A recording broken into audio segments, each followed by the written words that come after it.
circunstancia que puedes superar con dedicación, que puedes superar, pero bueno, no vamos es decir, a raíz de esa situación, tengo un compromiso moral con los más de 50 millones de pobres que viven en pobreza y en pobreza extrema.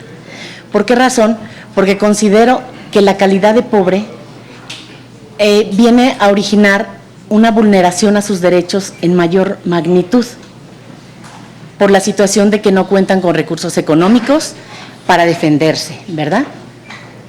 Hay un jurista italiano, Michel Tarufo, dice que la justicia es de quienes tienen poder económico. Sin embargo, yo creo que puedo asumir esa titularidad porque me he preparado en diversas materias, me conozco y he llevado asuntos, he defendido a más de un centenar de niños, niñas y adolescentes en sus derechos, de migrantes, de personas que han perdido su patrimonio y lo han recuperado, de quienes no tienen acceso a la salud y de alguna manera a través del juicio de amparo, que es lo que yo hago, porque soy asesora jurídica desde hace 18 años. Pues principalmente mi trabajo es defender los derechos humanos, pero a través del juicio de amparo. Porque la propia Constitución nos establece dos formas de poder reclamar los derechos humanos, que es la jurisdiccional a través de los juzgados y tribunales, y la otra que viene siendo la no jurisdiccional, que es a través de la Comisión Nacional de Derechos Humanos. Pero al final de cuentas estaríamos defendiendo los derechos humanos. Como trabajadora he sufrido también vulneración en mis derechos por tener la valentía de estudiar un doctorado. Pero desde ese punto de vista te das cuenta que existe todavía desigualdad entre hombres y mujeres, pero no queremos competir y ni tampoco queremos rebasarlos. Yo creo que es ir a la par, hombres y mujeres.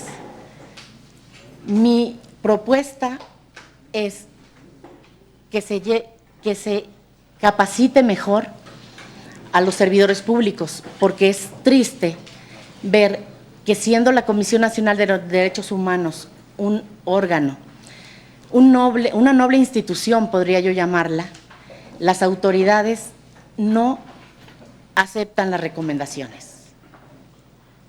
Es triste que todo el trabajo de la comisión y la autoridad no acepte esas recomendaciones, no las acate.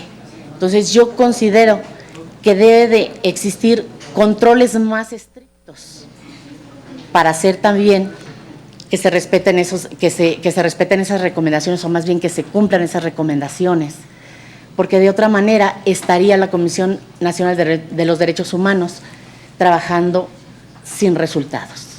Otra de las circunstancias que considero es que capacitando a los servidores públicos de las diversas instituciones, lograremos que se disminuyan el número de quejas y denuncias, aunque habría ahí la duda de saber si es porque efectivamente están capacitados o porque tienen el temor, muchas personas, es una realidad, que tienen el temor de denunciar. Tienen miedo a denunciar porque piensan que las autoridades no les van a responder. Yo creo que como titular de la Comisión Nacional de los Derechos Humanos puedo lograr que la sociedad tenga confianza en esta institución. Muchas gracias, maestra. Las preguntas de las organizaciones son las siguientes. La pregunta es, ¿qué opina de la situación de las personas migrantes en nuestro país? Y de acuerdo con cifras de 2017, solo 56 de 297 recomendaciones aceptadas por el gobierno federal se han cumplido. ¿Qué acciones deberían ejercerse para que este rezago disminuya? Bueno, en cuanto a los migrantes, la misma ley de migración les otorga derechos que deben ser respetados, como es el derecho a la educación, el derecho al trabajo, el derecho a la unidad familiar y sobre todo cuando son menores, cuando son niños, debe decirse menores, niños, niñas y adolescentes, es su interés superior. Luego, entonces, yo creo que deben ejercerse acciones para que no se vulneren sus derechos dentro de las estaciones migratorias.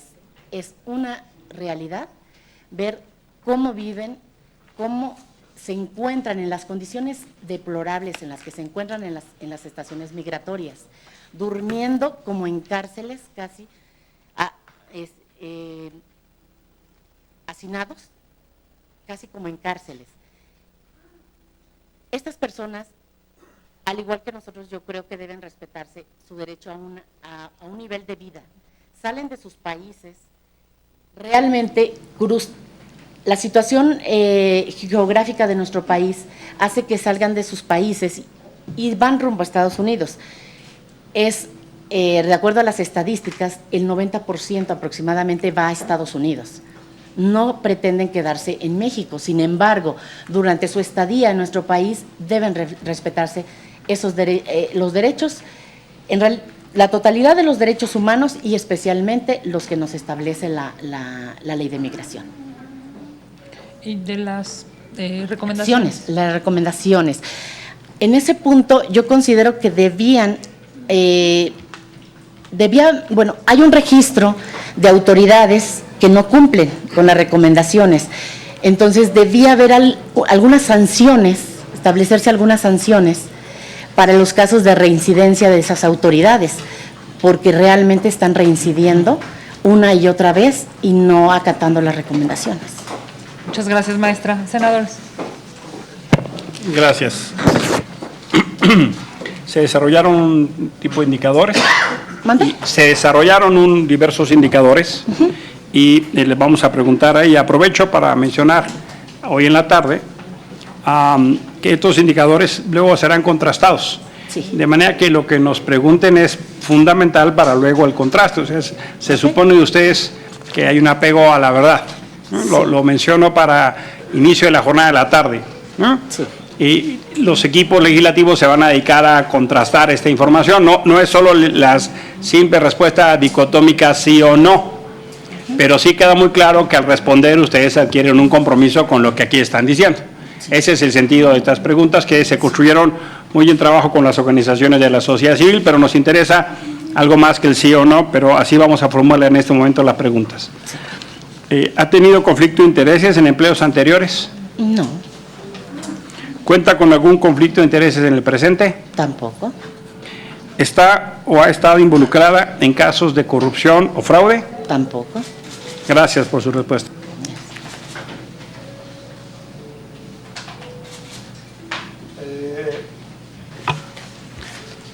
En los factores de independencia personal, ¿cuenta con independencia político-partidista? Así es. ¿Cuenta con independencia religiosa? Así es. Gracias.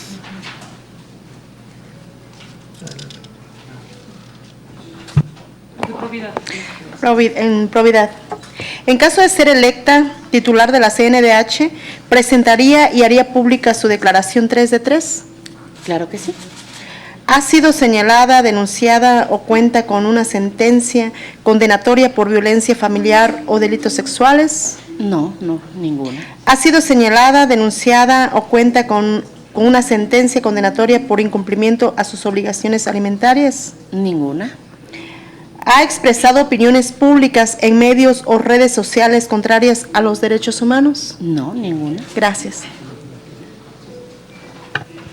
Bien. En relación a su experiencia, ¿está comprometida con la progresividad de los derechos humanos? Claro que sí. ¿Ha trabajado con víctimas de violaciones a derechos humanos? A través del sistema jurisdiccional. ¿Cuenta con capacidad de diálogo con sociedad civil, académica, colectivos, entre otros? Considero que sí, de hecho soy catedrática. ¿Cuenta con imparcialidad respecto a familiares y amistades cercanas? Claro que sí. ¿Cuenta con aportaciones en el campo de los derechos humanos? No. Bueno, no sé si mi tesis doctoral podría contar, es sobre los derechos del niño, pero todavía no la termino. Gracias, maestra. ¿Tiene algún senador, senadora alguna pregunta adicional? Sí. La siguiente, ¿usted considera, Silvia, que las recomendaciones debieran dejar de serlas y tener un carácter vinculatorio? Maestra, sí. Sí. ¿Terminamos las preguntas? Ok. ¿Nos puede ayudar? Sí. Senadora Marta. A ver. Yo no contesto. Gracias. Usted nos dijo en su presentación que habría que contar con medidas más estrictas para que se aceptaran las recomendaciones. Denos 3 ejemplos de eso, por favor. ¿Sanciones? No, al final. Usted nos ok, contesta al final. Si nos puede explicar un poco más a detalle su trabajo con organizaciones de la sociedad civil. Y la tercera pregunta es, usted estuvo del 2001 a la fecha como asesora jurídica del Instituto Federal de Defensoría Pública adscrita a Monterrey. Sí. En Monterrey fue epicentro de una de las crisis más graves en materia de desapariciones forzadas del país. Díganos ahí qué hizo usted en esa materia, por favor, ¿no? De lo que pudo en su ámbito de competencia, y si usted trabajó con los colectivos de víctimas allá en este tema, por favor. No. Usted nos dice. Bueno, sí, al final, perdón. Muchas gracias. Perdón. Yo quisiera preguntarle si usted contribuiría a la mejora de la percepción internacional sobre el respeto a la legalidad y los derechos humanos en México. Y la segunda sería, ¿cómo mejorar la confianza o si usted podría hacer que se mejorara la confianza de la sociedad civil en la CNDH? Gracias. ¿Algún otro senadora? Buenas tardes. Quisiera que me pudiera dar 2 casos relevantes en su experiencia en materia de derechos humanos. 2 casos. Muchas gracias. Vamos a hacer un receso. Pareciera que este es el último dictamen que vamos a tener que votar en el Pleno. Vamos a abrir un receso de 5 minutos, maestra, si nos permite, para regresar y escucharla. Y pedir a las personas de logística si nos ayudan a darles sillas en lo posible a quienes más se puedan sentar, por favor. Regresamos en 5 minutos.